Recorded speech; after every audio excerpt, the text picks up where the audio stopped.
तिलक वर्मा शतक माडरे south Africa ढेर तो सेंचुरी खेल जाइथिबा तृतीय टी20 मैच रे भारत हारू हारू जितिला। कारण बंचाईदेले तिलक वर्मा जे निजर प्रथम टी20 रे शतक लगेले। यह 22 वर्ष तिलक वर्मा सबुठ कम वयस्क युवा खेली बनले जे टी20 इंटरनेशनल शतक लगेले। सर्वप्रथमे तो मैच रे सेंचुरियन रे साउथ अफ्रिका टॉस जीति बॉलिंग निष्पत्ति नेला। एणिकी सेंचुरियन बाउंड्री छोट थिला किंतु आरंभरू आसीथिबा ओपनर संजू सैमसन बिना खाता खोली आउट हेले। बोल्ड हेले संजू सैमसन किंतु भारतर रन गति थमिलानी। 6 ओवर 70 रन पहुंचीगला भारत। अभिषेक शर्मा और तिलक वर्मा बैटिंग जोगु फ्लॉप चलता अभिषेक शर्मा आज गर्चिले। तिलक वर्मा आज सूर्यकुमार यादव जगार आसते नंबर 3 रे। प्रथम तो अभिषेक शर्मा 25 बॉल 50 रन धुआंधार इनिंग्स खेलिले किंतु Keshav Maharaj ball stump out हो गले। अभिषेक शर्मा 5टा छक्का 3टा चौका लगे अभिषेक शर्मा निजर घातक इनिंग्स रे। 208 स्ट्राइक रेट थिला यांकर।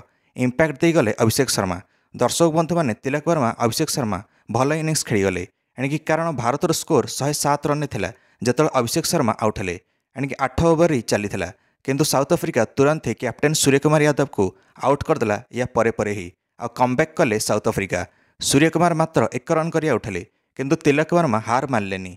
एणिकी सूर्यकुमार यादव आउट होला परे तिलक वर्मा रन वर्षा कर चलले और निजर 50 रन मध्य कले 32 बॉल।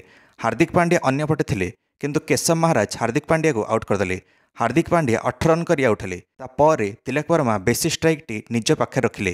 तापर रिंकू सिंह भी आउट हेले मात्र 8 रन करके। भारत स्कोर 190 रन थिला। रिंकू सिंह आउट होला परे रमनदीप सिंह आसिले जे निजर डेब्यू मैच खेलुथिले और आसिकी प्रथम बॉल छक्का मारिले। तिलक वर्मा सेतबे 96 रन कर सारिथिले। तिलक वर्मा तापर लगेदेले शतक 19तम ओभर रे मात्र 51 बॉल खेलिकी। पूरा भारत दल स्टैंडिंग ओवेशन देला तिलक वर्मार प्रथम टी20 शतक पई। रमनदीप सिंह 6 बॉल 15 रन करके आउट हेले। भारत स्कोर 20 ओवर 219 रन थिला 6 विकेट हराई जो तिलक वर्मा 56 बॉल 107 रन कर नट आउट रहिले। साउथ अफ्रिका आगे टार्गेट थिला 220 रन। तृतीय ओवर ही अर्शदीप सिंह प्रथम विकेट काढ़िले भारत पई। रियान रिकल्टन आउट होगले 20 रन करके। पावर प्ले सरिया पूर्व स्पिनर वरुण चक्रवर्ती आसिले बॉलिंग पई और रिजा हेनरिक्स को स्टंप आउट करिले। रिजा हेनरिक्स निजर घर ग्राउंड सेंचुरियन रे 21 रन कर आउट हेले। गत मैच रे हीरोस आसथिबा ट्रिस्टन स्टब्स अक्षर पटेल शिकार हेले। ट्रिस्टन स्टब्स 12 रन कर एलबीडब्ल्यू आउट हेले। तापर वरुण चक्रवर्ती को 2टा छक्का लगेदेले कैप्टेन एडन मार्करम किंतु सही ओवर ही वरुण चक्रवर्तीर शिकार हेले Aiden Markram. Aiden Markram 29 run कर आउट हेले। साउथ अफ्रिका 10 ओवर 84 रन कर सारिथिला।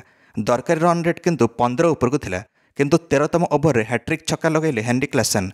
हेनरी क्लासन समुदाय 23 रन मारदेले वरुण चक्रवर्ती को किंतु यांको साथी खेलाड़ी डेविड मिलर या पर ओवर आउट हेले। गोटे छक्का जाउथुवा बॉल टी उड़ी उड़ी धरिले अक्षर पटेल आउ कैच करिले। से विकेट डेविड मिलर थिला। एही over T Hardik Pandya bowling करथिले। अर्शदीप सिंह तापर आसिकी हेनरी क्लासन को आउट करिले। हेनरी क्लासन 41 रन कर आउट हेले किंतु तापर मैक्रो हैनसन आसिकी धुआंधार इनिंग्स खेलिले और साउथ अफ्रिका को जितेई थांते मैक्रो हैनसन। हार्दिक पांड्या को 2टा छक्का 3टा चौका लगेले गोटे ओवर मैक्रो हैनसन। एमिति स्थिति है जे 3 बॉल 18 रन दरकार थिला साउथ अफ्रिका को किंतु मैक्रो हैनसन 17 बॉल 54 रन कर सारिथिले। भाग्य भल थिला एणिकी 3टा बॉल बाकी थिला। मैक्रो हैनसन तापर आउट हो गले अर्शदीप सिंह द्वारा और शेष में भारत 11 रन में मैच जीतिला। साउथ अफ्रिका 208 रन कर निर्धारित 20 ओवर 7 विकेट हराई और 2-1 रे भारत एवं आगुआ है सीरीज रे। भारत एवं सीरीज हारबनी जदि अंतिम मैच साउथ अफ्रिका जिते ताहले सीरीज टी ड्र हम। तृतीय टी20 मैच टी हाई स्कोरिंग मैच थिला। ताले तिलक वर्मा जदि शतक न लगई थांते ताले भारत हारी पारता मैच। तिलक वर्मा जितिले प्लेयर ऑफ द मैच निजर शतक इनिंग्स पई। सूर्यकुमार यादव निज नंबर 3 स्थान टी एणिकी तिलक वर्मा को देइथिले एही मैच रे। सेतिपई से बहुत खुशी थिले। ए फाइनल टी20 मैच नवेम्बर 15 रे अछि।